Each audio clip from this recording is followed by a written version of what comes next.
দেখুন এই মেয়েটি কুকুর কি করে।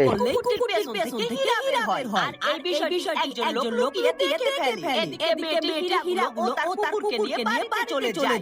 আর তখন এই লোকটি হীরা পাওয়ার জন্য কুকুরটিকে চুরি করার মতলব করে। আর সে গাছের পাতা দিয়ে নিজেকে লুকিয়ে গাছ বানিয়ে ফেলে। এবং লোকটি জানালা দিয়ে মেয়েটির ঘরে ঢুকে তার কুকুরটিকে চুরি করার চেষ্টা করলে কুকুরটি চিল্লাইতে শুরু করে। আর তখন মেয়েটির ভেঙে যায় এবং তখন এই লোকটি গাছে চুপ করে মেয়েটির ঘরের মধ্যে বসে থাকে। যার কারণে এই মেয়েটি কাউকে দেখতে না পেয়ে আবারও ঘুমিয়ে পড়ে। কিন্তু তখন লোকটি কুত্তাটিকে হাঁটির লোভ দেখিয়ে পালিয়ে যায়। আর এই কুত্তাটিকে অনেক মাংস খাওয়ায়। যার কারণে এই কুত্তাটির পেটে অনেক চাপ দেয়। আর তখন এই লোকটি তারপর কি ঘটে দেখুন। কুত্তাটির পেছনে হাত দিয়ে বসে থাকে। তবে এই কুত্তাটি তার পেছন থেকে বল বের করে। এদিকে যেমন লোভ করেছিল তেমনই শাস্তি, যেমন লোভ করেছিল তেমনই শাস্তি। আর এই লোকটির হাতে বল দেখে হাসতে থাকে। এই কুত্তাটি